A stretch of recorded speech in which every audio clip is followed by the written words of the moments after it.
بسم اللہ الرحمن الرحیم۔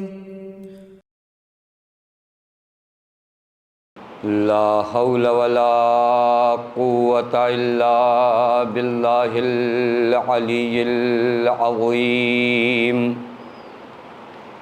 اعوذ باللہ من الشیطان اللعین الرجیم۔ بسم اللہ الرحمن الرحیم۔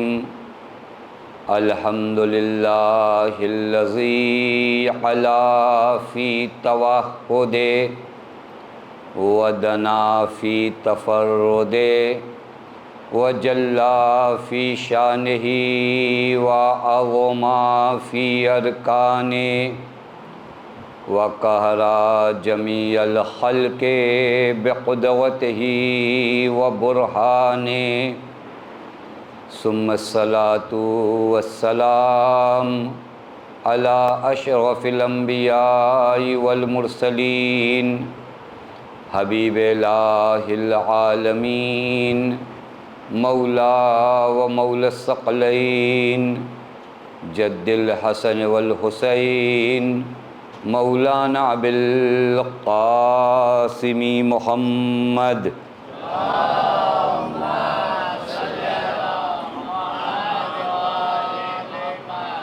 وعلى اہل بیتہ الطیبین الطاہرین المعصومین المظلومین المنتجبین لا سیما بقیۃ اللہ فی الارضین واللعنۃ الدائمۃ الباقیۃ العاجلہ علی اعدائہم ومنکری فضائلہم وغاصبی حقوقہم ومخربی شریعتہم اجمعین من الآن الی یوم الدین اما بعد فقد قال اللہ الحکیم فی محکم کتابہ بسم اللہ الرحمن الرحیم یا ایہا الذین آمنوا استجیبوا للہ وللرسول اذا دعاکم لما یحییکم واعلموا ان اللہ یحول بین المرء وقلبہ وانہ الیہ تحشرون۔ صلوات پڑھیں محمد وآل محمد۔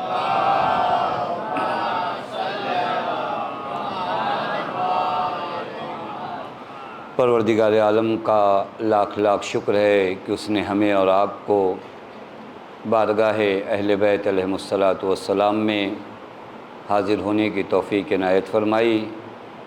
فرش مجلس وہ جگہ ہے جہاں سے انسان کو ایک ایسی زندگی ملتی ہے کہ جس زندگی کو قرآن حیات طیبہ کہتا ہے۔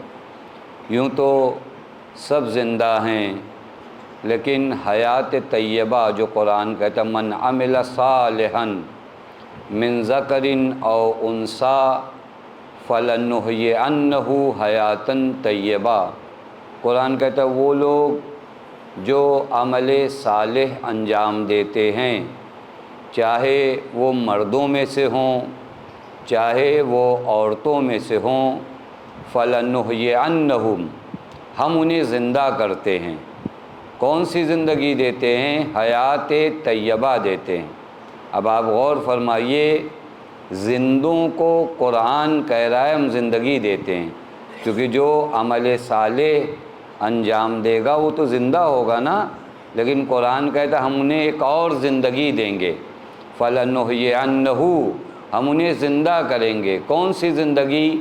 حیاتاً طیبہ، حیات پاک، حیات پاکیزہ، وہ زندگی جو اس حیوان والی زندگی سے الگ ہوگی، وہ زندگی جہاں پر دل کی آنکھیں بند نہیں ہوں گی، وہ زندگی جہاں دل کا کان بند نہیں ہوگا، وہ زندگی جہاں دل کی آنکھیں بند نہیں ہوں گی، وہ زندگی جہاں پر انسان کو حقیقت سمجھ میں آئے گی ویلیوز کا پتہ چلے گا کہ کون سی چیزیں ارزش اور ویلیو رکھتی ہیں اور کن چیزوں کی کوئی ویلیو اور وقعت نہیں ہے۔ آج ایک بہت بڑا پرابلم ہے کہ ہم چیزوں کو ویسا نہیں دیکھ پاتے جیسی وہ ہیں، ہم ویلیوز کو نہیں دیکھ پاتے۔ کبھی کبھار پوری زندگی ایک ایسی جگہ پر گزار دیتے ہیں، بعد میں پتہ چلتا ہے کہ اس کی تو کوئی ویلیو نہیں تھی۔ نہ جانے پیغمبر کی دعا ہے، عجیب دعا ہے، پیغمبر فرماتے اللہم ارنی الاشیاء کما ہیا، میرے اللہ مجھے چیزوں کو ویسا دکھا جیسی وہ ہیں، کیونکہ دنیا کے دھوکوں میں سے ایک دھوکہ یہ ہے کہ یہ آپ کی آنکھوں پر ایک عجیب چشمہ لگا دیتی ہے۔ آپ نے دیکھا ہوگا بس اوقات اگر آپ بلیک چشمہ پہنیں یا گرین چشمہ پہنیں تو چیزیں آپ کو بلیک گرین دکھتی ہیں، ہوتی نہیں ہیں۔ چشمہ اتار دیجئے تو آپ کو پتہ چلتا نہیں اس کا کلر وائٹ ہے، اس کا براؤن ہے۔ یہ کہاں سے پتہ چلا؟ کہ وہ چشمے پہ جو گلاس تھا اس نے رنگ بدلا تھا، وہ چیز تھی نہیں ویسے۔ اسی طرح دنیا میں بھی بہت سے گلاس ہماری آنکھوں کے سامنے رنگ برنگ کے لگے ہوئے ہیں۔ پیغمبر فرماتے اللہم ارنی الاشیاء کما ہیا، دعا ہے پیغمبر کی، اے میرے اللہ مجھے چیزوں کو ویسا دکھا جیسی وہ ہیں، میں دنیا کو ویسا دیکھوں جیسی ہے، میں آخرت کو ویسا دیکھوں جیسی ہے۔ توجہ فرما رہے ہیں؟ میں اپنے موضوع تک بہت جلدی آ گیا کہ دنیا کو ویسی ہی دکھا، میں دنیا کو دیکھوں لیکن دنیا کو اتنا بڑا نہ دیکھوں کہ دنیا کے لیے سب قربان کرنے کے لیے تیار ہو جاؤں، اور حیات کو اتنا معمولی یعنی آخرت کو اتنا معمولی نہ دیکھوں کہ پتہ چلے پوری زندگی گزر جائے اور ایک مرتبہ مجھے قیامت یاد نہ آئے۔ خدا کی قسم، آئیے نا، قرآن انہی پٹیوں کو آپ کی آنکھوں سے اتارتا ہے۔ اگر قرآن کو کبھی غور و فکر کے ساتھ پڑھا جائے، وہ جو قرآن کا ایک ٹین ہے وہ بھی بہت اچھا نہیں ہے کہ اتنا پارہ ختم ہو گیا، اتنا سورہ ختم ہو گیا، نہیں، قرآن تو بار بار دعوت دیتا افلا یتدبرون القرآن، کیا قرآن میں غور نہیں کرتے؟ افلا یتفکرون، کیا فکر نہیں کرتے؟ افلا تعقلون، کیا غور نہیں کرتے؟ بار بار قرآن آپ کو غور کرنے کی دعوت دے رہا ہے، اور یہ غور کرنے کی دعوت جو قرآن دیتا ہے نا، اگر آپ غور کر لو تو ویلیوز کا پتہ چل جائے گا کہ اہمیت کن چیزوں کی ہے۔ میں ایک جگہ پر دیکھ رہا تھا، پیغمبر کے ایک صحابی، پیغمبر اپنے اصحاب کے ساتھ بیٹھے ہوئے تھے مسجد میں، ایک اعرابی آیا، اعرابی وہی دیہاتی، وہ اپنی زبان میں کہا جائے، ایک اعرابی آیا اور اس نے پیغمبر سے کہا یا رسول اللہ مجھے قرآن کی تعلیم دے دیجئے، مجھے قرآن کی تعلیم دیجئے۔ کل بھی میں نے عرض کیا ہے ادبوا اولادکم علی ثلاث خصال، 3 چیزوں پر اپنی اولاد کی تربیت کرو، حب نبیکم وحب اہل بیت النبی وتلاوت القرآن۔ یہ ہمارے معاشرے اور سماج میں ہونا چاہیے، پیغمبر کی محبت، آل پیغمبر کی محبت اور تلاوت قرآن۔ اس طرح ہم اپنے معاشرے کو ایک سجل اور ایک اچھا معاشرہ بنا سکتے ہیں۔ اس اعرابی نے آنے کے بعد کہا یا رسول اللہ مجھے قرآن کی تعلیم دیجئے۔ قرآن کی تعلیم کا معنی قرآن پڑھ لینا نہیں تھا اس زمانے میں۔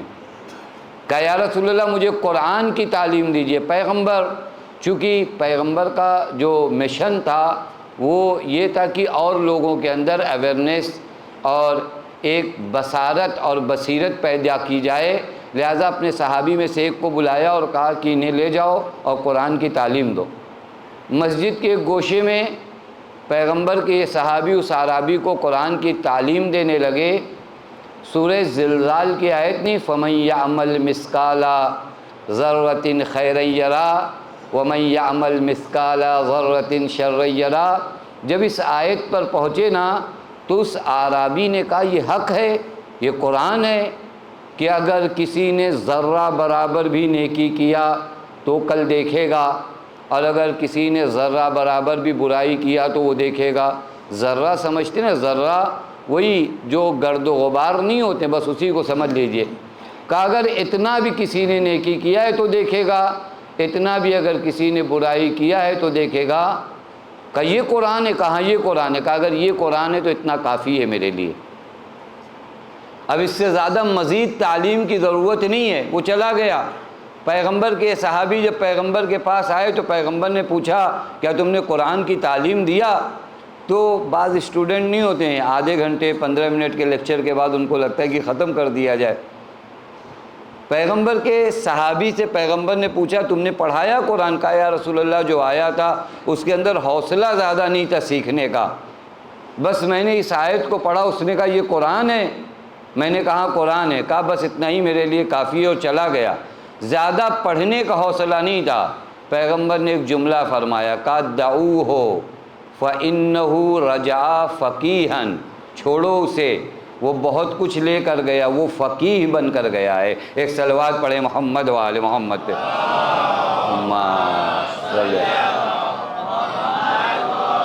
دعوہ فإنہ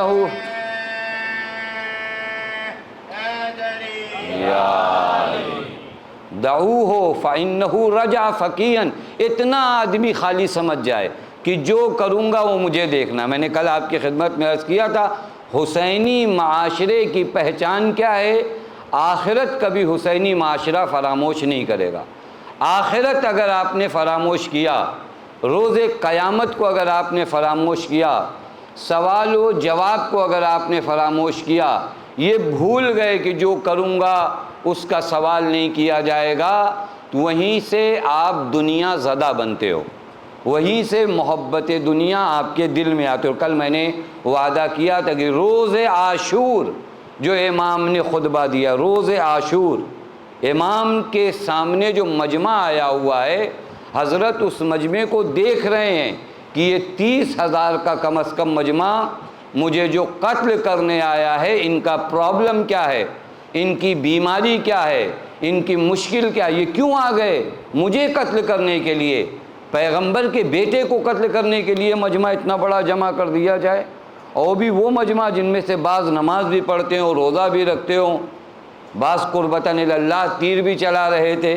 یہ کیا پرابلم ہے اس مجمع میں؟ جو میں نے کل عرض کیا کہ آخرت فراموشی، اگر آخرت کو کوئی مجمع بھول جائے اور اگر کوئی معاشرہ بھول جائے کہ آخرت بھی کسی چیز کا نام ہے، قیامت بھی کسی چیز کا نام ہے، تو آپ اس معاشرے کو کنٹرول نہیں کر سکتے۔ آپ چاہے جو کچھ کرو، وہ معاشرہ کنٹرول میں آنے والا نہیں ہے جسے یہی پتہ چل جائے کہ نہیں قیامت نہیں ہے، جسے یہ یقین ہو جائے کہ مجھ سے کون سوال و جواب کرے گا، جسے قیامت کا یقین نہ ہو، وہ اطاعت رسول اور آل رسول نہیں کرتا۔ یاد رکھیے گا، خدا کی قسم میں آپ کی خدمت میں وہ کچھ باتیں عرض کروں جو بہت بنیادی باتیں ہیں۔ اگر ہمیں یقین ہو جائے کہ قیامت نہیں ہے تو رسول و آل رسول کی اطاعت انسان نہیں کر پاتا۔ کیوں نہیں کر پاتا؟ چونکہ قیامت کا یقین ہی نہیں ہے اس کو۔ یہ جتنے بھی معرکے ہوئے آپ دیکھ لیجئے، ان میں سے کون تھا؟ مجھے انصاف سے بتائیے۔ غدیر میں 1,00,000 سے زائد مجمع تھا، لیکن جب مولائے متقیان کوفے میں کھڑے ہوئے خطبہ دینے کے لیے اور فرمایا کہ کتنے لوگ تم میں سے غدیر میں حاضر تھے، 12 لوگ کھڑے ہوئے ہیں۔ عجیب نہیں ہے؟ انہوں نے اپنی آنکھوں سے دیکھا تھا غدیر خم کا منظر، 12 لوگ کھڑے ہوئے، حتیٰ اس میں سے ایک نہیں کھڑا ہوا تو مولا نے فرمایا تم تو تھے، بچپنے سے پیغمبر کے ساتھ تھے، بقیہ لوگوں نے تو صرف غدیر دیکھا ہے، تم نے تو بڑی چیزیں دیکھی ہیں کہ کس طرح پیغمبر مجھ سے والہانہ محبت کرتے تھے، تم کیوں خاموش ہو؟ کہا یا علی بڑھاپا آ چکا ہے لہذا حافظہ کام نہیں کرتا۔ تو جو فرمایا بعض جگہوں کا نام نہیں لیا جاتا، آپ حضرات پہنچ جائیے کہ بڑھاپا آ گیا ہے، اب ذہن کام نہیں کرتا۔ تو حضرت نے فرمایا اگر صحیح کہہ رہے ہو تو کوئی بات نہیں، لیکن اگر صحیح نہیں کہو گے تو خدا ایسے عذاب میں مبتلا کرے گا کہ اس عیب کو چھپا نہیں پاؤ گے۔ اور تاریخ میں ملتا ہے کہ یہ ہر دن اپنا امامہ نیچے لاتا تھا تاکہ پیشانی سے سفید نشان کو چھپا لے، لیکن وہ پیشانی سے وہ سفید نشان چھپتا نہیں تھا۔ تو جو فرما رہے ہیں یہ کون لوگ ہیں؟ انہوں نے اپنی آنکھوں سے نہیں دیکھا کہ پیغمبر نے کس طرح اعلان ولایت کیا، لیکن یہ لوگ وہ ہیں جو آخرت کو بھلا بیٹھے ہیں۔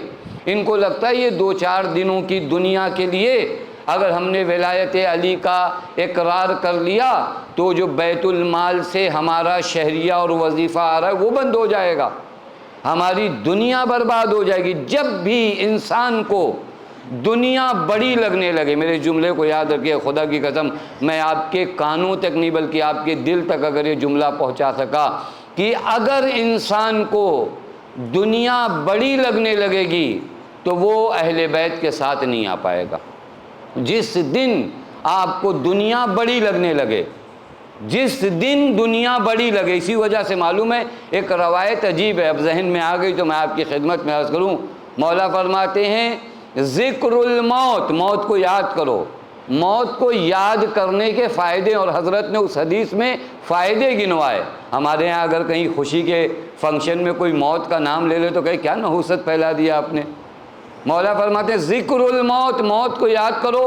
موت کیا کرتی ہے معلوم ہے؟ یمیت الشہوات، یاد موت تمہارے وجود سے شہوت نفسانیہ کو مار ڈالتی ہے۔ سارا پرابلم تو یہیں پر ہے۔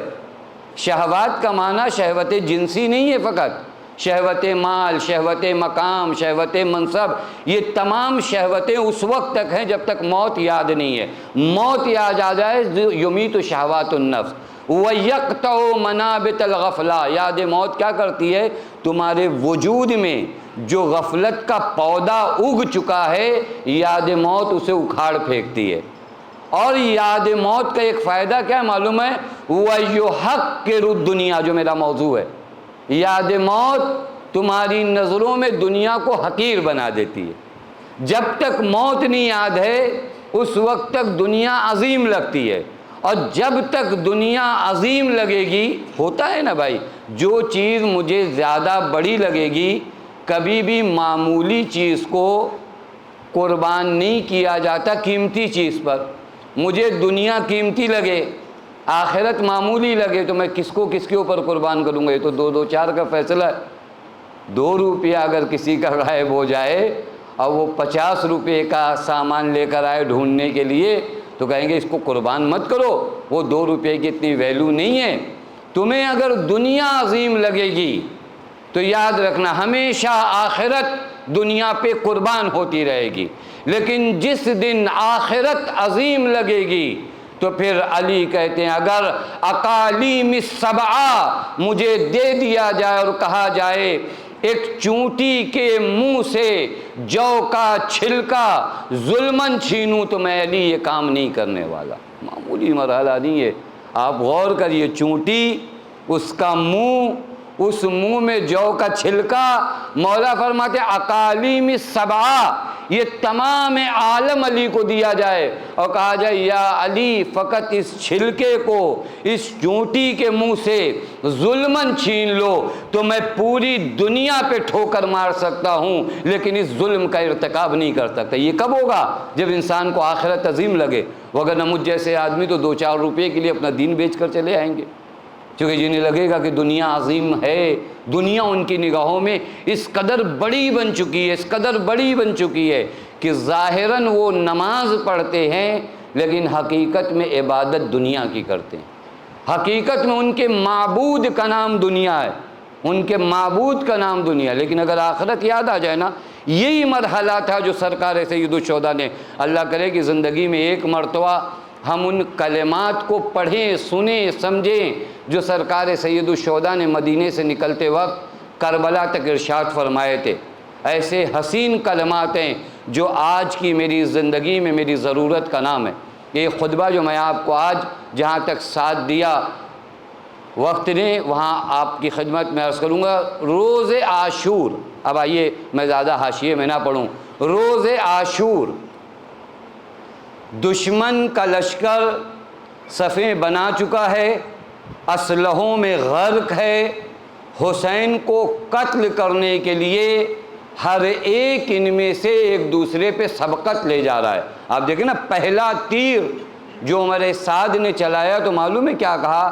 کہے میرے لشکر والو آؤ دیکھو، یاد رکھو کہ حسین کے خیمے کی جانب پہلا تیر میں چلا رہا ہوں تاکہ کل جا کر ابن زیاد کے پاس تم گواہی دینا، یہ شرف میرا ہے۔ عجیب ہے، امام وقت کی جانب تیر چلا کر انسان اسے شرف محسوس کر رہا ہے اور کہہ رہا ہے کل جا کر گواہی دینا تم میرے لیے کہ پہلا تیر حسین کی جانب میں نے پھینکا تھا۔ اس موقع پر، ان حالات میں جہاں اتنا بڑا لشکر آپ کے خون کا پیاسا ہے، صفیں بن چکی ہیں، روایت کا جملہ یہ ہے کہ حضرت آئے، گھوڑے پہ سوار نہیں ہوئے، اونٹ پر سوار ہوئے۔ حضرت کیسے آئے؟ اونٹ پر سوار ہوئے۔ اب اس کی بھی دو وجہ ہے، ایک یہ کہ اونٹ کا قد بلند ہوتا ہے، پورا لشکر دشمن کا مجھے دیکھ لے کہ میں کون ہوں۔ دوسری وجہ، اونٹ پر جب آدمی جاتا ہے تو اعلان جنگ نہیں ہوتا، چونکہ جنگ گھوڑے پہ کی جائے گی نا، لہذا اونٹ پر سوار ہوئے، امامہ رسول باندھا اور اس کے بعد آگے آئے، اور آنے کے بعد اب خدا کی قسم حسین کو پہچانو کہ حسین کس ذات کا نام ہے۔ اے مولا، یہ آپ کے خون کے پیاسے لوگ ہیں، انہوں نے 3 دنوں سے آپ کے بچوں کو پیاسا رکھا ہے، انہوں نے کون سا ظلم اور کون سی زیادتی آپ پر نہیں کیا ہے۔ لیکن اس کے باوجود بھی حسین چونکہ وما ارسلناک الا رحمۃ للعالمین کے مصداق کا نواسا ہے، حسین مصباح ہدایت ہے، حسین کشتی نجات ہے، لہذا حضرت آخری حجت کو تمام کرنے آئے۔ حضرت آتے ہیں اور خطبہ حضرت عجیب ہے، خدا کی قسم۔ بسم اللہ الرحمن الرحیم، الحمد للہ الذی خلق الدنیا فجعلها دار فناء و زوال۔ آپ غور فرمائیے، خدا کی قسم شاید میری زبان میں وہ تاثیر نہ ہو، لیکن میں کلام معصوم آپ کی خدمت میں پڑھا، الحمد للہ الذی خلق الدنیا فجعلها دار فناء و زوال۔ اگر وہ کل کی گفتگو یاد ہے تو آج سے خطبہ ملائیے کہ آخرت اگر بھول جاؤ گے تو امام معصوم کے مقابلے میں آ جاؤ گے، آخرت بھول جانے کے بعد یعنی محبت دنیا میں تم غرق ہو چکے ہو۔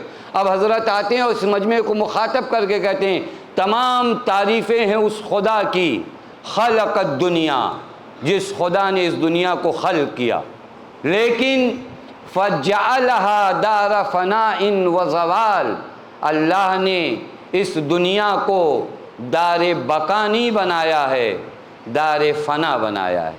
یہ ایک کنسپٹ آدمی کو سمجھ میں آ جائے کہ یہ جو دنیا اتنی عیش و آرام کی جگہ ہے جو ہمیں بہت بڑی لگتی ہے، مولا فرماتے تمہیں معلوم ہے یہ دنیا دار فنا ہے، یہ دنیا دار زوال ہے۔ عجیب ہے، کوئی دار فنا کے لیے دار بقا کو کہیں قربان کرتا ہے؟ یہ پہلا سوال ہے حضرت کا۔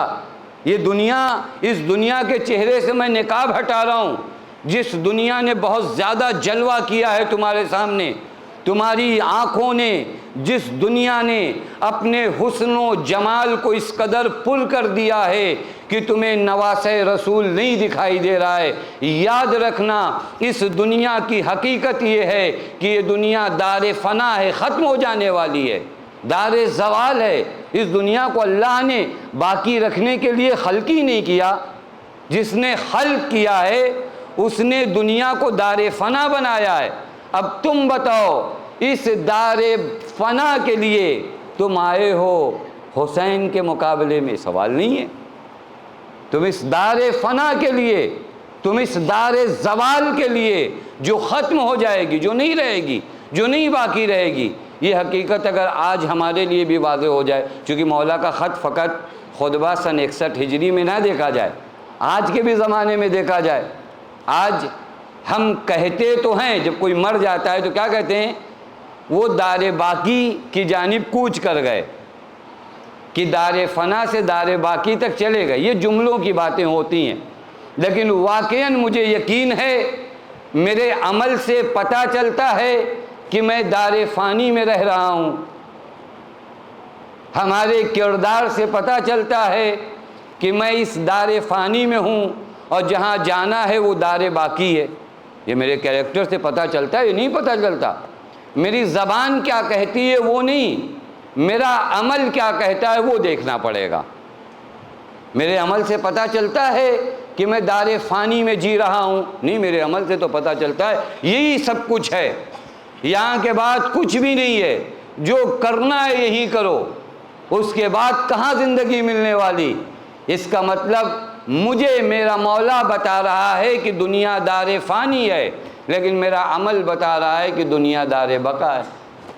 یہ معاشرے کو صحیح کرنا پڑے گا، یہ معاشرے کے آنکھوں کے سامنے سے وہ پٹی ہٹانی پڑے گی جس نے دنیا کو دار بقا سمجھ لیا ہے۔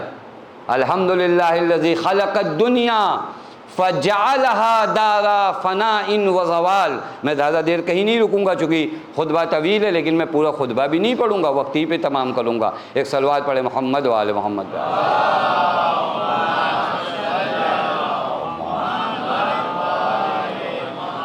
کہ دنیا دار فنا ہے، یا علی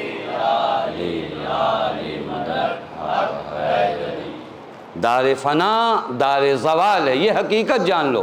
پھر اس کے بعد حضرت فرماتے متصرفتاً بأہلہا حالاً بعد حال۔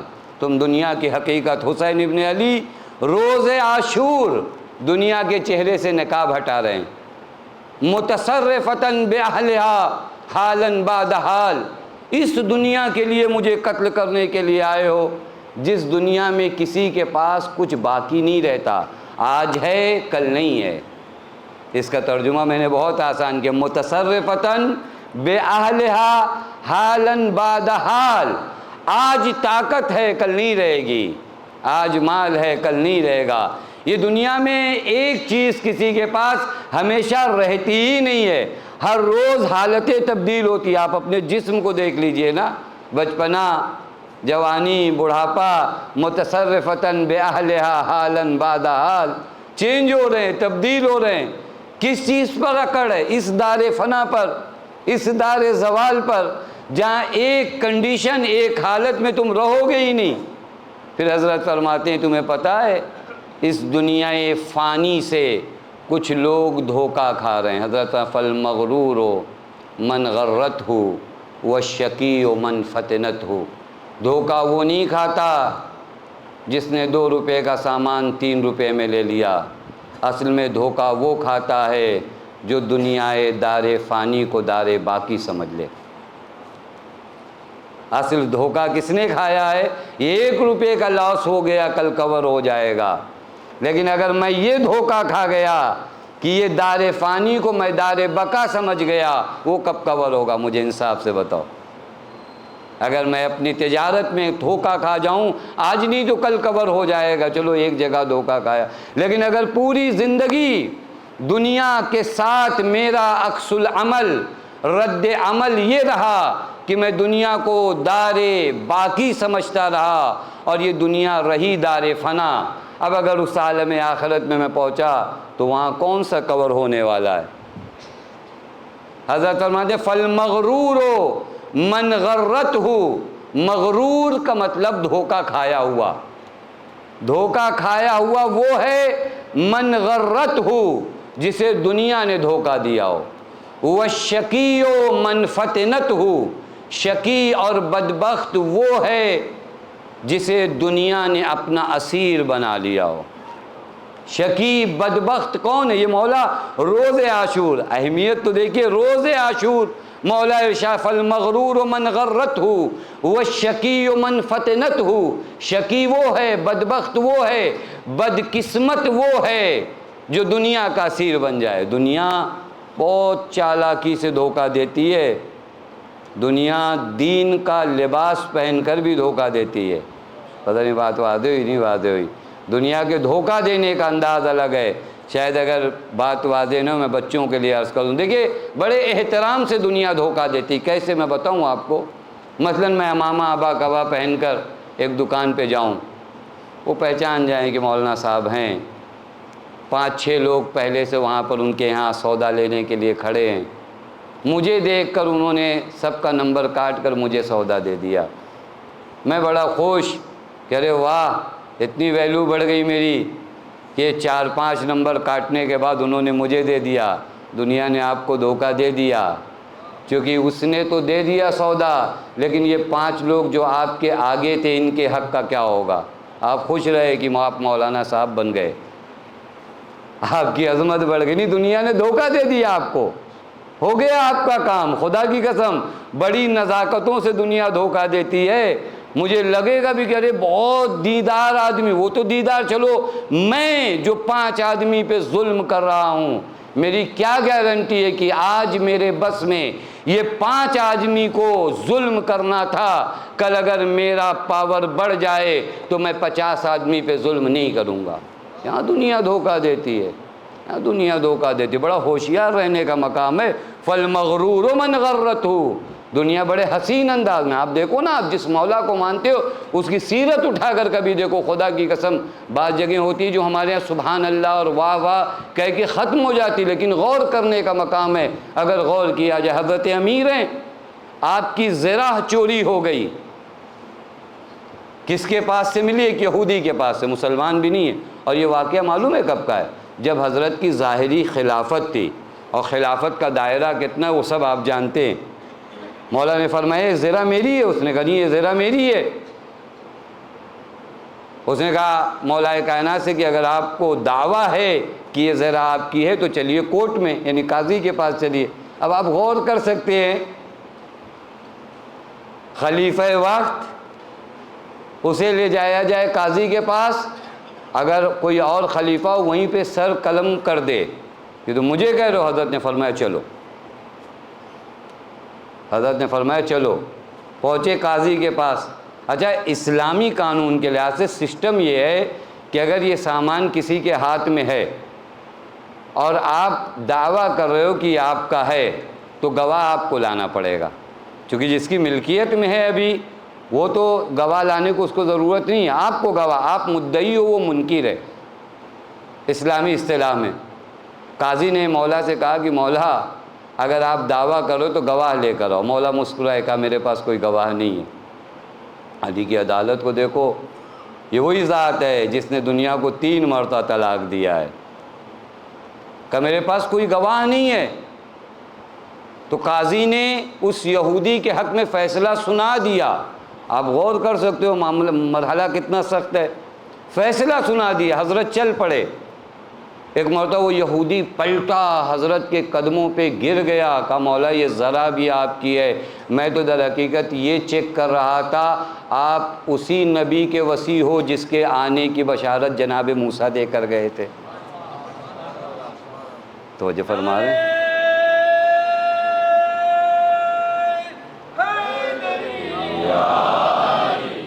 فالمغرور من غرته. یہ دنیا دھوکہ دیتی ہے, دین کے لباس میں آ کر آپ کو دھوکہ دے گی. والشقی من فتنته. شقی ہے وہ انسان, بدبخت ہے وہ انسان جو اسیر دنیا بن جائے. ایک بات کہوں بریکٹ میں, دیکھیے دنیا زدہ ہونا پرابلم ہے, چونکہ بات تھوڑا کنفیوز نہ ہو جائے. کبھی کبھار جب اتنا پڑھا جاتا ہے تو لوگ زہد کا معنی الگ نکال لیتے ہیں. زہد کا معنی کہیں نہیں ہے کہ آپ کا کپڑا پرانا ہو, آپ کا کپڑا پھٹا ہو, آپ کی روٹی سوکھی ہو, یہ زہد کا معنی نہیں. زہد کا تعلق آپ کے ظاہر سے نہیں ہے, زہد کا تعلق آپ کے باطن سے ہے. پتہ نہیں بات واضح ہو رہی ہے؟ زہد کا تعلق میرے باطن سے, میرے ظاہر سے تھوڑی نہیں ہے کہ میرے کپڑے کو دیکھ کر آپ زاہد کہو گے. دنیا سے میرا اٹیچمنٹ کتنا ہے, اگر میں دنیا سے اس قدر وابستہ ہوں کہ دنیا کے لیے سب قربان کرنے کو تیار ہوں تو میں زاہد نہیں ہوں. ہو سکتا ہے میرے پاس جیب میں 2 روپیہ بھی نہ ہو, لیکن اس کے باوجود میں زاہد نہیں ہوں. کیوں؟ کیونکہ پیسہ ہونے نہ ہونے سے کوئی زاہد اور غیر زاہد نہیں بنتا. دنیا سے آپ کا تعلق کیسا ہے؟ اگر دنیا کے لیے آخرت کو قربان کرتے ہو تو زاہد نہیں ہو, لیکن اگر آخرت کے لیے سب کچھ قربان کرنے کو تیار ہو تو ہو سکتا ہے کروڑوں پیسہ ہو لیکن آپ زاہد ہو. دنیا کا تعلق ظاہر سے نہیں ہے, زہد کا تعلق ظاہر سے نہیں ہے, زہد کا تعلق انسان کے درون سے. میرا تعلق کیسا ہے دنیا سے, میں دنیا سے وابستہ کیسے ہوں, میری وابستگی دنیا سے اس حد تک ہے کہ میں دنیا کے لیے سب کچھ قربان کر دوں تو پھر میں زاہد نہیں ہوں. مولا فرماتے ہیں فالمغرور من غرته. مغرور وہ ہے، دھوکہ کھایا ہوا وہ ہے جسے دنیا دھوکہ دے دے۔ والشقیو، شقی کون ہے؟ شقی وہ ہے جسے دنیا اپنا اسیر بنا لے۔ اس کے بعد حضرت عجیب جملہ فرماتے ہیں وَلَا تَغُرَّنَّكُمْ هَٰذِهِ الدُّنْيَا، ہوشیار رہنا، میں تمہیں ایک خطرے سے آگاہ کر رہا ہوں۔ یہ حسین کا کلام میں بار بار عرض کروں، سن 61 ہجری کے لیے نہیں ہے، کلام معصوم ہے، تا قیامت مشعل راہ ہے۔ حسین کو پیغمبر نے یہ تھوڑی نہیں بتایا کہ حسین مصباح الہدیٰ ہیں فقط 61 ہجری والوں کے لیے، نہیں، قیامت تک آنے والے انسانوں کے لیے ہدایت کے چراغ کا نام حسین ہے۔ حسین فرماتے ہوشیار ہو جاؤ، یہ ہمارے معاشرے کے لیے، فَلَا تَغُرَّنَّكُمْ هَٰذِهِ الدُّنْيَا، یہ دنیا تمہیں دھوکہ نہ دینے پائے، یہ دنیا دھوکہ دے گی، تم یاد رکھنا، اس دنیا سے دھوکہ نہ کھانا۔ اس کے بعد حضرت دنیا کے دھوکے کو بتاتے ہیں کہ دنیا تمہیں دھوکہ دے گی، معلوم ہے تم دنیا پر اطمینان کیے رہو گے اور یہ دنیا تمہارے اطمینان کو توڑ دے گی۔ عجیب جملہ ہے، میں ترجمہ پہلے کر چکا، فَإِنَّهَا تَقْطَعُ، یہ دنیا نا امید کر دیتی ہے، فَإِنَّهَا تَقْطَعُ رَجَاءَ مَن رَكَنَا إِلَيْهَا وَتُخَيِّبُ مَن طَمَعَ۔ عجیب ہے، خدا کی قسم عجیب ہے۔ مولا فرماتے ہیں اس دنیا نے تمام ان لوگوں کو دھوکہ دیا ہے جس نے اس دنیا سے امید لگائی ہے، جس نے اپنا معتمد، اپنا بھروسہ دنیا کو سمجھا، سب دھوکہ کھائے ہیں۔ یہ مولا قانون بتا رہے ہیں، فَإِنَّهَا تَقْطَعُ رَجَاءَ مَن رَكَنَ إِلَيْهَا، جس نے بھی دنیا پہ بھروسہ کیا وہ دھوکہ کھاتا ہے، وہ نا امید ہوتا ہے۔ نہیں دیکھا آپ نے، خدا کی قسم کتنوں کو لگا کہ دنیا بہترین اعتماد کی جگہ ہے، یہ دنیا بہترین بھروسے کی جگہ ہے۔ مولا فرماتے فَإِنَّهَا تَقْطَعُ، یہ تمہیں دھوکہ دے دے گی، اس نے آج تک کسی کے ساتھ وفا نہیں کیا تو تمہارے ساتھ کیا وفا کرے گی۔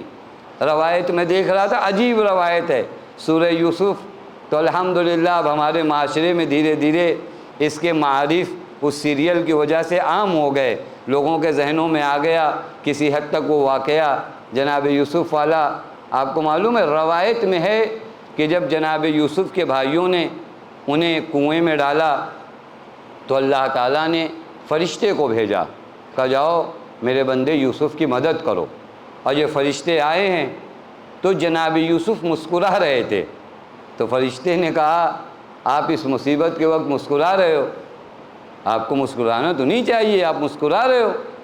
جناب یوسف نے فرمایا میں مسکرا رہا ہوں ایک بات کو یاد کر کے۔ تو کون سی بات آپ کو یاد آ گئی کہ آپ کے لبوں پر اس اندھیرے کنویں کے اندر مسکراہٹ ہے؟ کہا اصل میں ایک دن جب میں نے اپنے 11 بھائیوں کو دیکھا تھا تو میں نے تصور کیا تھا، اپنے آپ سے کہا تھا کہ جس کے 11 بھائی ہوں اسے کون نقصان پہنچا سکتا ہے۔ آج انہی 11 بھائیوں کی وجہ سے میں کنویں میں آیا ہوں۔ فَإِنَّهَا تَقْطَعُ رَجَاءَ مَن رَكَنَا إِلَيْهَا، جس نے بھی دنیا پر اعتماد کیا اس کو دھوکہ ملا، دھوکہ ملا، خدا کی قسم۔ اعتماد کرنے کی جگہ دنیا نہیں ہے، اعتماد کی جگہ ذات حق تعالیٰ ہے، اس کے علاوہ کچھ نہیں۔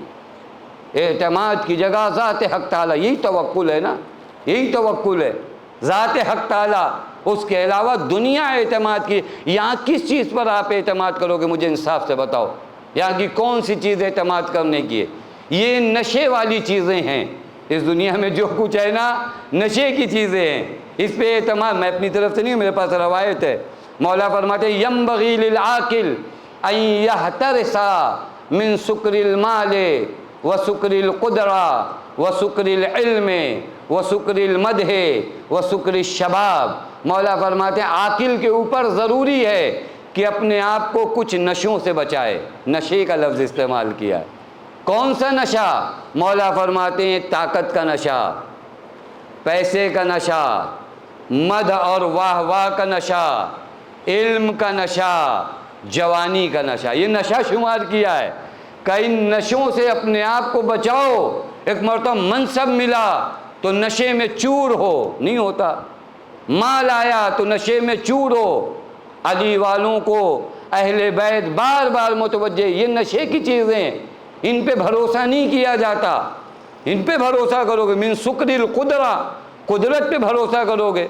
بڑے میرے بازوؤں میں دم ہے، آپ دیکھو ایک ابھی میں اس ممبر سے نیچے چلا ہوں، پتہ نہیں کون سا پیر کہاں رگ دوں، ختم ہو گئی بات۔ اسی طاقت پہ بھروسہ تھا، اسی طاقت پہ بھروسہ تھا۔ صبح میں گھر سے نکلا، شام کہاں پہنچا، اسی طاقت پہ بھروسہ ہے۔ سکر العلم، دو چار حدیثیں اور باتیں معلوم ہو گئی تو آپ کو علامۃ الدہر اپنے آپ کو سمجھ رہے ہو۔ علم کا نشہ بھی بڑا خطرناک نشہ ہے، یہ وہ نشے ہیں، یہ خود ایک مستقل ٹاپک ہے، میں بس گزر جاؤں۔ علم کا بھی نشہ آتا ہے، علم کا نشہ بھی بڑا خطرناک نشہ ہے۔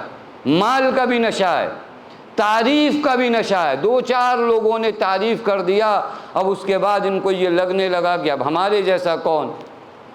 اب کبھی کبھار ممبر پہ سے ایسا لگتا ہے کہ میں اگر مجلس نہ پڑھوں تو کامیاب نہیں ہوگی۔ یہی مدح کا نشہ، اتارو اس نشے کو، اتارو اس نشے کو۔ میں نے کئی جگہ پر اس بات کو کہا، نہ کوئی خطیب، نہ کوئی شاعر، نہ کوئی نوحہ خوان کسی مجلس کی کامیابی کی ضمانت، نہ شاعر ہے، نہ خطیب ہے، نہ نوحہ خوان ہے۔ مجلس کی کامیابی کی ضمانت کا نام زینب اولیاء مقام ہے، اس کے علاوہ کچھ نہیں ہے۔ یہ زبردستی کس نشے میں چور ہو، من سکر المدح، دو چار لوگ تعریف کر دیتے ہیں، اس کے بعد نشہ آ جاتا ہے۔ مولا فرماتے ینبغی، بچاؤ اپنے آپ کو، یحترسا، عاقل کو چاہیے کہ اپنے آپ کو بچائے، من سکر المال، سکر القدرہ، سکر الشباب۔ آج جوانی کا نشہ ہے، ہمیں نہیں سمجھ میں آتا، کسی کو بھی دھکا مار دیا، کسی نہیں ختم ہو جاتی۔ خدا کی قسم، یہ دنیا کہاں اعتماد کرنے کی جگہ ہے؟ اس دنیا پہ بھروسہ کرو گے، بھروسہ کرو تو ایسی طاقت پہ کرو جس طاقت کو لازوال طاقت کہتے ہیں۔ وہ جو طاقتیں زوال پذیر ہوتی ہیں ان پہ کہاں بھروسہ کیا جاتا ہے؟ اور بھروسہ کرنا حسین سکھاتے ہیں۔ حسین نے ایک ایسی ذات پہ بھروسہ کیا کہ اب حسین کو پرواہ نہیں ہے کون آ رہا ہے کون جا رہا ہے، چونکہ حسین نے اس قدرت لامتناہی سے اپنے آپ کو وابستہ کر لیا کہ آ کر فرماتے الہی ما وجدا من فقدک وما الذی فقد من وجدک۔ اے میرے اللہ، جب حسین نے تجھے پا لیا تو اب کیا جاتا ہے پرواہ نہیں ہے۔ یہی تو ہوگا، یہ طاقت ہے نا، یہ طاقت ہے۔ اس طاقت پہ بھروسہ کرو۔ ما وجدہ، تم نے پایا کیا؟ گویا سوال کیا جائے، جب خدا نہیں ملا تو پھر کیا ملا، اور جب خدا مل گیا تو کیا نہیں ملا؟ آپ انصاف بتاؤ نا، یہ کربلا ہے، یہ کربلا ہے۔ ہر مرحلے پر آپ دیکھو نا، کربلا میں توکل دیکھو کس میں، الہی انتا سکتی فی کل کرب۔ اے میرے اللہ، یہ تلواریں بھروسے کے لائق نہیں ہیں، میرے بھروسے کا نام تیری ذات ہے۔ یہ حسین کا جملہ روز عاشور کا جملہ ہے، جہاں مولا لاشوں کو لاتے ہیں تو بھی کہتے ہیں الہی انتا سکتی فی کل کرب۔ ہر مضطر اور ہر کرب کے بھروسے کا نام تیری ذات ہے۔ یہی حسین ابن علی بتا رہے ہیں، تم آج اس دنیا پہ بھروسہ کیا، فَإِنَّهَا تَقْطَعُ رَجَاءَ مَنْ رَكْنَا إِلَيْهَا۔ جس نے بھی دنیا پہ بھروسہ کیا ہے، دنیا نے اس کے اعتماد کو توڑ دیا ہے۔ اور یہی پیغام جو حسین نے روز عاشور دیا، اسی پیغام کو حسین کی بہن نے شام کے دربار میں دیا۔ معلوم ہے، جب وہ ایک ملعون نشے میں چور تھا، آپ سب کو وہ منظر یاد ہے نا، اسیر بنا کے لایا ہے، نہ جانے کہاں کہاں سے سفیروں کو بلایا گیا ہے۔ طاقت کا نشہ تھا، پیسے کا نشہ تھا، اسے لگتا تھا کہ میرے جیسا کون ہوگا۔ پورا دربار سجا ہوا ہے، نہ جانے کہاں کہاں سے لوگ بلائے گئے ہیں۔ وہاں پر حسین کی بہن زینب کہتی ہیں، یا یزید انسیتا قول اللہ تعالی، اے یزید کیا تو خدا کے اس قول کو بھول گیا ہے؟ تو نشے میں ہے، تجھے معلوم ہی نہیں۔ بی بی نے وہاں پر جو آیت پڑھی ہے، وَلَا يَحْسَبَنَّ لذینا کفروا، وہ لوگ گمان نہ کریں جو کافر ہیں، جو کافر ہیں وہ یہ گمان نہ کریں، انما نملی لہم خیر لانفسہم، کہ ہم نے جو چھوٹ دیا ہے یہ چھوٹ ان کے فائدے کے لیے ہے، وَإِنَّمَا نُمْلِي، ہم جو رسی کو ڈھیلا کرتے ہیں کس لیے کرتے ہیں، لِيَزْدَادُوا عَذَابًا، لِيَزْدَادُوا عَذَابًا، تاکہ ان کے عذاب میں کیا ہو، زیادتی ہو، وَلَهُمْ عَذَابٌ مُّهِينٌ، اور ان کے لیے رسوا کرنے والا عذاب ہے۔ یہ بھی آ کر شام کے دربار میں خدا کی قسم یزید کو بتا رہی، یہ تلواریں، یہ نیزے، یہ دربار، یہ مجمع، یہ لشکر، یہ ان پہ بھروسہ کیے ہوئے ہے، میں ہوں خدا پہ بھروسہ کیے ہوئے، اور میں اعلان کر کے جا رہی ہوں خدا کی قسم کہ تو نشے میں ہے، تو نے دنیا پہ اعتماد کیا ہے، لیکن علی کی بیٹی زینب خدا پہ اعتماد کیے ہوئے ہے، لہذا دربار شام میں خدا کی قسم جو اعلان زینب علیہ مقام نے کیا وہ کوئی نہیں کر پایا، جہاں فرمایا کد قیدک وسعسایک فواللہ لا تمہو ذکرنا ولا تمیت وحینا، تو ان تلواروں کے سہارے، ان نیزوں کے سہارے، ان دنیا والوں کے سہارے، اس مال کے سہارے، اس پاور کے سہارے چاہتا یہ ہے کہ وحی خدا ختم ہو جائے، ہمارا ذکر ختم ہو جائے، تو فواللہ لا تمہو ذکرنا ولا تمیت وحینا، جو بن پڑے تجھ سے وہ کر لے، لیکن یاد رکھنا نہ ہماری یاد ختم ہوگی نہ ہماری وحی ختم ہوگی۔ یہ اعلان دربار شام میں بی بی نے کیا تھا، 1400 سال تھے اس اعلان کے مصداق کو ہر مجلس میں بتایا جا رہا، بی بی جو آپ نے اعلان کیا تھا اس کا ایک مصداق یہ فواللہ لا تمہو ذکرنا۔ یہ خدا پہ بھروسہ کرنے والے اس طرح کا اعلان کرتے، وہ جانتے ہیں قدرت لامتناہی سے ہمارا وابستہ ہیں، ہم یوں تو نہیں آئے ہیں۔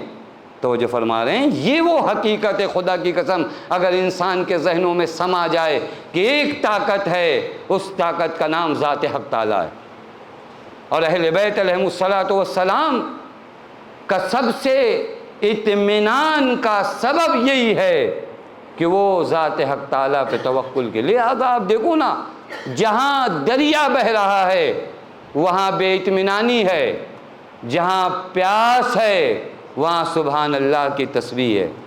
کتنا فرق ہے، کتنا فرق ہے۔ خیمہ حسینی میں پیاس ہے لیکن سبحان اللہ کی تسبیح ہے، یزیدیوں کے لشکر کے پاس سے دریا بہہ رہا ہے لیکن وہ گھبرائے ہوئے ہیں، کیوں؟ کیونکہ ان دونوں طاقتوں میں بڑا فرق ہے، ایک کے اعتماد کا نام ذات حق تعالیٰ ہے اور دوسری طرف تلواروں پہ، نیزوں پر، پیسوں پر بھروسہ کر کے آئے ہوئے لوگ ہیں۔ یہ ہے خدا کی قسم۔ مولا فرماتے ہیں کہ میں تمہیں بتا رہا ہوں، میں تمہیں متوجہ کر رہا ہوں، اس دنیا پہ بھروسہ مت کرنا، اس نے ہر انسان کی امید کو توڑ دیا ہے۔ فَإِنَّهَا تَقْطَعُ رَجَاءَ مَنْ رَكِنَا إِلَيْهَا، جس نے بھی اس دنیا پہ بھروسہ کیا اس کے اعتماد کو اس دنیا نے باقی نہیں رکھا۔ بھروسہ کرنا ہے تو ذات حق تعالیٰ پہ بھروسہ کرو، اس پر بھروسہ کرو۔ یہ درس ہے خدا کی قسم۔ حسین ابن علی آ کر ایسا پیغام روز عاشورہ دے رہے ہیں، اس کے بعد کا جملہ بھی خدا کی قسم بڑا حسین پیغام ہے۔ بڑا مختصر وقت بچا ہے لیکن میں آپ کی خدمت میں یہ جملہ مولا کا پہنچا دوں۔ وَقَدْ أَرَاكُمْ قَدْ اجْتَمَعْتُمْ عَلَىٰ أَمْرٍ قَدْ أَسْخَطْتُمُ اللَّهَ فِيهِ عَلَيْكُمْ۔ اے لشکر والو، اے یزید کے سپاہیوں، میں تمہیں دیکھ رہا ہوں کہ تم اپنے خدا کو غضبناک کر رہے ہو۔ اراکم قد اجتمعتم علی امر قد اسخطتم اللہ فیہ علیکم، میں تمہیں دیکھ رہا ہوں کہ تم خدا کو غضبناک کرنے کے لیے آئے ہو، تم مخلوق خدا کو خوش کرنے آئے ہو، تم دنیا کے حصول کے لیے خدا کو ناراض کرنے آئے ہو۔ دیکھو کتنا بڑا جملہ ہے، یہ پیغام نہیں ہے، یہ پیغام ہمارے لیے بھی ہے۔ کبھی کبھار ہمیں یقین ہوتا ہے کہ یہ کام کروں گا تو خدا خوش رہے گا، لیکن یہ بھی یقین ہوتا ہے کہ یہ کام کروں گا تو میرے دوست، میرے چاہنے والے ناراض ہو جائیں گے۔ اب وہاں پہ میں کس کو ناراض کرتا ہوں، کس کو راضی کرتا ہوں، یہ اہم فیصلہ ہے۔ یہ کربلائیوں کا فیصلہ ہونا چاہیے کہ میں کس کو ناراض کر رہا ہوں۔ مجھے یقین ہے کہ میں اگر حجاب سے ایک عورت گھر سے نکلے گی تو خدا راضی ہے، لیکن دوسری طرف سے یہ بھی پتہ ہے کہ نہیں، دنیا والے ناراض ہو جائیں گے۔ اگر میں یہاں حق بول دوں گا تو یہ لوگ ناراض ہو جائیں گے، لیکن خدا راضی رہے گا۔ اب یہیں پر میرا امتحان ہے۔ آپ کہاں لمبے لمبے سوروں کی تلاوت میں نماز میں کروں گا تو میرے ایمان کا پتہ چلے گا، جھوم جھوم کے قرآن پڑھوں گا تو میرے ایمان کا پتہ چلے گا، طول رکوع اور طول سجود میں مبتلا ہو جاؤں گا تو میرے ایمان کا پتہ چلے گا، اچھے سے کپڑا پہن کے اور سینے پہ ہاتھ رکھ کے ملوں گا تو میرے ایمان کا پتہ چلے گا۔ نہیں، ایمان کا پتہ اس وقت چلے گا کہ جب دو جگہ پھنس جاؤ، لوگوں کو راضی کرو کہ خدا کو راضی کرو۔ وہاں پر اگر لوگوں کو چھوڑ کر خدا کو راضی کرتے ہو تو مومن ہو، لیکن اگر لوگوں کو راضی کرتے ہو، خدا کو ناراض کرتے ہو، تو اب نماز پڑھتے رہو۔ اراکم قد اجتمعتم علی امر قد اسخطتم اللہ فیہ علیکم، خدا کا غضب خرید رہے ہو۔ یہ کون سی تجارت ہے، یہ کون سا معاملہ ہے؟ لوگوں کو راضی کرنے کے لیے خدا کو ناراض کر رہے ہو، خدا کو ناراض کرنے آئے ہو۔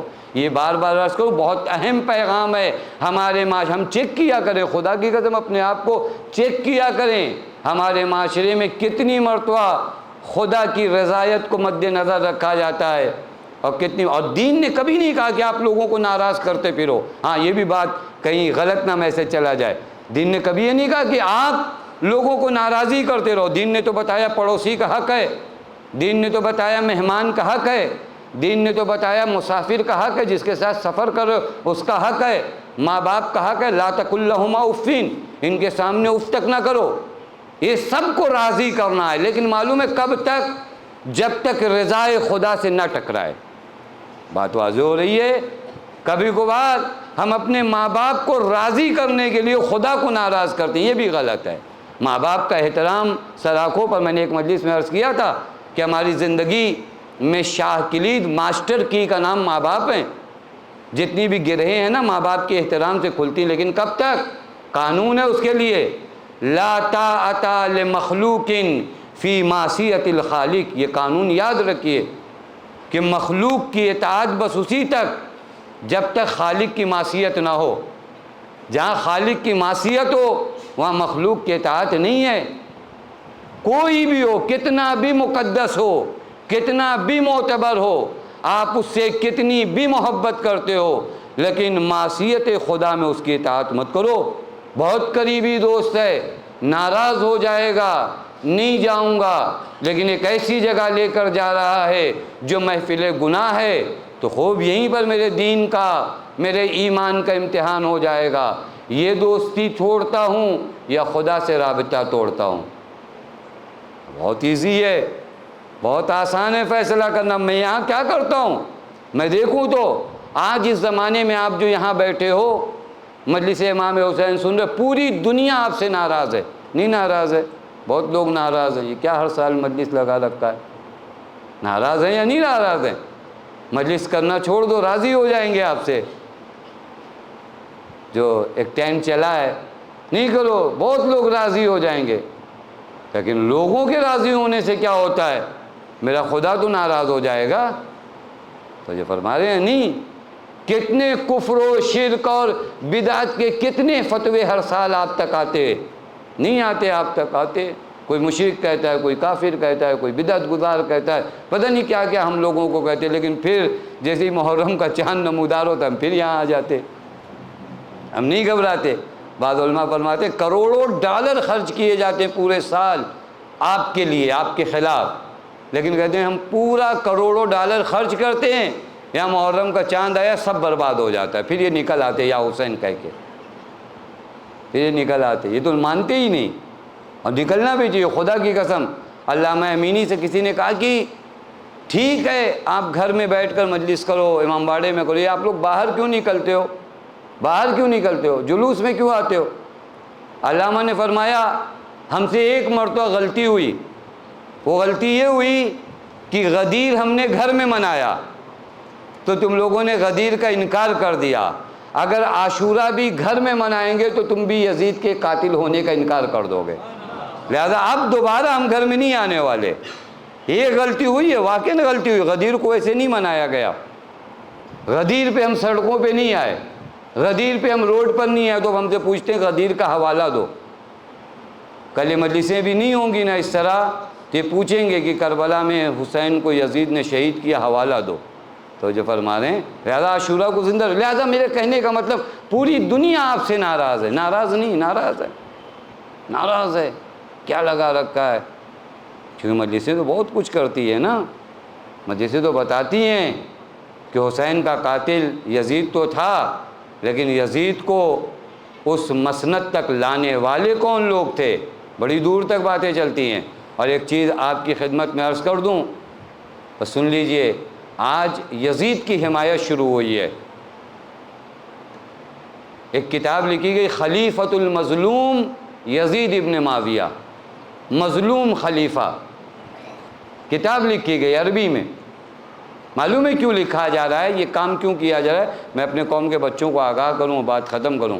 یہ اس لیے لکھا جا رہا ہے کہ اب دشمن کو یہ پتہ چل گیا ہے کہ بات یزید تک نہیں رکے گی، کہ جب بھی بات ہوگی کہ یزید کو حسین کو یزید نے قتل کیا ہے تو سوال یہ اٹھے گا یہ کون تھا، اسے یہاں تک بٹھالا کس نے، یہ اتنی طاقت کیسے پایا، یہ اتنی قدرت کیسے پایا.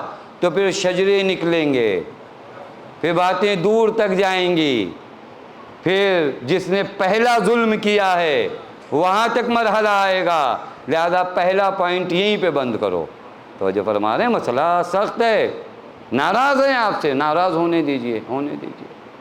اراکم قد اجتمعتم علی امر قد اسخطتم اللہ فی علیکم. میں دیکھ رہا ہوں کہ تم خدا کو غضبناک کر رہے ہو، خدا کو غضبناک کر رہے ہو. خدا کی قسم اپنی زندگی کا اصول بناؤ. خدا نے کسی کو تنہا نہیں رہنے دیا. خدا کو راضی رکھو، پوری دنیا کو خدا تم سے راضی کر دے گا. حسین جب نکلے تو 72 ساتھ تھے. آج کتنے ساتھ ہیں حسین کے؟ آپ جا کر اربعین کی زیارت میں دیکھ لینا. اور یہ وہ لوگ ہیں جو پہنچ پاتے ہیں، وگرنہ کتنے لوگ تڑپتے ہیں. 72 کا قافلہ لے جانے والا آج کروڑوں اربوں لوگ فقط نام حسین پر گریہ کرتے ہیں. یہی حسین کی کامیابی اور یہی حسین کی فتح ہے کہ حسین نے دنیا کو راضی نہیں کیا، خدا کو راضی کیا. تو اب خدا کا فرض یہ ہے کہ پوری دنیا کے دل میں حسین کی محبت کو ڈال دے. اور یہ محبت آئے گی، یہ محبت آئے گی. خدا ہے، حسین کچھ بھی ہے، خدا کے بندے ہیں. خدا جب اجر دے گا تو ایسا اجر دے گا کہ دنیا حیران ہوگی. حیران نہیں ہے لوگ، حیران ہے. خدا کی قسم ذکر کربلا کو مٹانے کے لیے کیا کچھ نہیں کیا گیا، ابتدا سے کیا گیا. جو ہی واقعہ کربلا واقع ہوا، یہ ہوا کہ مٹا دیا جائے. لیکن ارادہ خدا تو کچھ اور ہے نا. یریدون لیطفئوا نور اللہ بافواہہم واللہ متم نورہ ولو کرہ الکافرون. یہ کفار کوشش کرتے رہیں گے. یہاں پر جو لفظ ہیں علماء تشریف فرمائیں، یریدونا کا لفظ ہے. ایسا نہیں ہے کہ ایک مرتبہ کریں گے اور بیٹھ جائیں گے. یریدون مضارع کا صیغہ ہے، یعنی لگاتار ان کی کوشش رہے گی کہ نور الہی کو بجھا دیں. لیکن اللہ کا ارادہ تو یہ ہے کہ اپنے نور کو کامل کر کے رہے گا، اور اتنا کامل کرے گا کہ جب وہ آنے والا خانہ کعبہ سے اعلان کرے گا الا یا اہل العالم ان جدی الحسین قتلوہ عطشانا. اے اہل عالم مجھے پہچانو، میں اسی حسین کا بیٹا ہوں جسے پیاسا قتل کیا گیا. تو دنیا کہے گی لبیک یا مولائی. اتنا یہ کام آپ کو بھی کرنا ہے، یہ آپ کی بھی کوشش، اتنا حسین کو عام کرو کہ جب مولا آئیں اور کہیں الا یا اہل العالم، کس سے تعارف کرا رہے ہیں مولا؟ اپنا تعارف کس سے کرائیں؟ کربلا سے تعارف کرائیں گے، مجھے پہچانو، میں اسی حسین کا بیٹا ہوں جسے پیاسا قتل کیا گیا، پہچانو مجھے۔ یہ مجلسیں اسی اعلان کا نام ہے کہ اتنا عام کر دیں گے ہم ذکر حسین کو کہ جب وہ آئیں گے، یہ دونوں کو ملائیے گا، کبھی وقت نہیں رہ گیا، ظہور امام کو 40 کے مجمع کو ملائیے گا۔ یہ تھوڑا سے میں باتیں اس طرح کی کرتا نہیں، لیکن بعض موقع آ جاتے ہیں تو کہنا پڑتا ہے، بعضوں کو کھل رہا ہے، یہ بھیڑ، یہ مجمع کھل رہا ہے، کیا ضرورت ہے ہر سال زیارت پہ جائیں؟ ہو گئی ایک مرتبہ زیارت، نہیں تمہیں کھل رہا ہے، یہ بھیڑ اور ہوگی، یہ مجمع اور ہوگا، چونکہ یہ مجمع جب دنیا دیکھے گی کس کے عشق میں جا رہے ہیں، کہا جائے گا حسین کے عشق میں جا رہے ہیں، یہاں ملاؤ، پھر اس کے بعد آنے والا جب آ کر کہے گا الا یا اہل العالم ان جد الحسین، تو پھر لوگ کہیں گے اچھا یہ وہی مجمع تھا جو حسین کے عشق میں جا رہا تھا، اور اسی حسین کا بیٹا آج آیا ہے، لہذا لبیک کہا جائے۔ بہت اہم مرحلہ ہے، بہت اہم مرحلہ ہے، یہ کچھ لوگوں کو بہت کھل رہا ہے ان زیارتوں پہ مجمع، نہیں یہ تو اور ہوگا، اگر آپ کو کھل رہا ہے تو اور تیار رہیے، اور تکلیف ہونے والی ہے، یہ مجمع کم کہاں ہوا، یہ تو ہر دور میں بڑھا نا، خطرات تھے تو بھی بڑھا۔ میں نے نہیں سنا کہ جس سال داعش نے حملہ کیا تھا کسی ماں نے منع کیا ہو کہ نہیں اس سال مت جانا، یہ تو حسین کی محبت اس طرح لوگوں کے دلوں میں دی گئی ہے کہ حسین کی محبت، تھوڑا سے خطرہ ہو جائے نا، یہ مائیں اپنے بیٹوں کو روڈ پہ نہیں آنے دیتی، تھوڑا سے خطرہ آ جائے، لیکن آج عراق میں آپ دیکھیں کتنے خطرات ہیں، لیکن نہیں، سب عاشق حسین ہے، فرق نہیں پڑتا۔ انہی مجلسوں نے یہ جذبہ پیدا کیا ہے، انہی مجلسوں، بس ختم کیا میں نے آپ کی خدمت کو۔ الا یا اہل العالم ان جد الحسین قتلوہ عطشانا، اے اہل عالم میرا جد حسین ہے جسے پیاسا شہید کیا گیا ہے، یہ تمہارے مولا کا مصائب ہے۔ ان جد الحسین قتلوہ عطشانا، پیاسا شہید کیا گیا۔ آپ سمجھ سکتے ہو نا کس پیاس کے عالم میں حسین کو شہید کیا گیا۔ حسین کی پیاس تو میں نہیں بتا پاؤں گا، بس ایک جملہ کہوں گا، جب حسین کی شہادت واقع ہو گئی نا اور ذوالجناح خیمے تک آیا ہے تو بی بی سکینہ نے یہ نہیں پوچھا کہ میرا بابا شہید ہو گیا یا شہید نہیں ہوا، چونکہ یقین تھا کہ بابا شہید ہو گئے، ایک جملہ کہا، اے میرے بابا کی سواری اتنا بتا دے، جب میرے بابا کو شہید کیا گیا تھا پانی دیا گیا تھا یا پانی نہیں دیا گیا تھا؟ اجرکم اللہ، خدا ان آوازوں پہ اپنی رحمت نازل، بس اتنا بتا دے میرے بابا کو پانی دیا گیا تھا۔ میں کیسے بتاؤں اے بی بی، ارے پانی تو چھوڑیے، آپ کے بابا کا کند، آپ کے بابا کا سوکھا گلا تھا، شمر کا کند خنجر تھا، ایک ماں بیٹھی، واہ حسینہ یا حسینہ، اجرکم اللہ، اجرکم اللہ۔ ارباب اعضا، یہ بڑے سخت ایام میں نے آپ کی خدمت میں عرض کیا ہے، حسین کو بڑی بے دردی سے شہید کیا گیا، اور کربلا میں کتنی بے دردی کے مناظر ہیں آپ غور کر سکتے ہو۔ میں فقط ایک منظر آپ کی خدمت میں عرض کروں، جب 11 محرم آئی نا، صبح کو سرہائے شہداء شمار کیے جانے لگے، ایک سر ان ظالموں کو نہیں ملا۔ آپ سمجھ گئے نا کس کا سر تھا؟ ایک سر نہیں ملا۔ کسی نے بتایا حسین نے پشت خیمہ اس بچے کو دفنایا تھا۔ اللہ، کربلا میں یہ واحد جنازہ تھا جسے حسین نے دفنایا تھا، لیکن اللہ ان ظالموں نے کیا کر دیا ارباب اعضا، یہ ہوا کہ ہاں جاؤ پشت خیمہ نیزوں کو چبھو اور وہ لاشیں نکالو۔ بس ارباب اعضا آپ بھی اولاد والے ہو، تصور کریے گا کہ پشت خیمہ جاؤ، نیزہ چبھو، اس لاشے کو نکالو۔ کسی نے آ کر جناب رباب سے کہا رباب خیر ہو، بہت بڑی مصیبت آنے والی ہے۔ کب اس سے بڑی مصیبت کیا ہوگی؟ میرے والی وارث کو بھی قتل کر دیا گیا، میرا 6 ماہ کا بچہ میری آغوش میں تڑپتا رہا، تیرے سے شعبہ بھی مار دیا گیا۔ کہا نہیں بی بی، اس سے بھی بڑی مصیبت آنے والی ہے۔ میں نے سنا ہے کہ یہ ظالم اصغر کی لاش کو تلاش کر رہے، بدر باب عذاب نیزہ بردار آگے بڑھے، زمین پہ نیزہ چبھ ہوتے جاتے ہیں۔ یہ نیزے زمین کربلا پہ نہیں چبھ رہے ہیں، ایک ماں کے دل پہ چبھ رہے ہیں۔ ایک جگہ نیزہ چبھویا گیا، اصغر کا جنازہ نکلا، ماں نے اپنے لال کی طرف دیکھا، ہونٹ جھکے ہوئے، اے میرے بچے، اپنی ماں کو معاف کر دے گا، میں پانی نہ دے سکی، اور اب تیرے جنازے کو نوکے نیزہ پہ دیکھ رہے۔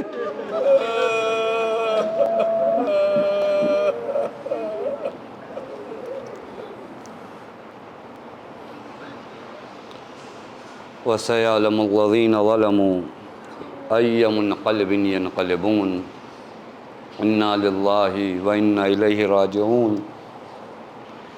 رضا بقضائه وتسلیما لأمره۔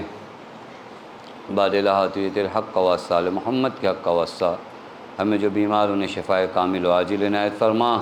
بار الہٰ میں جو پریشان ہیں ان کی پریشانیوں کو دور فرما۔ بار الہٰ میں جو مقروض ان کے قرض غیب سے ادا فرما۔ بار الہٰ اس مختصر سی عبادت کو قبول فرما۔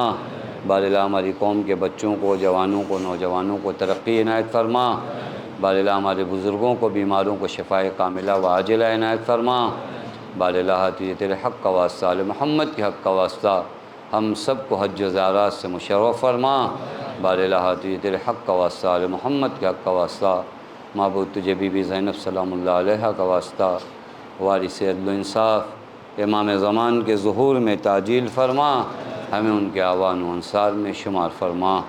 ربنا تقبل منا انک انت السمیع العلیم۔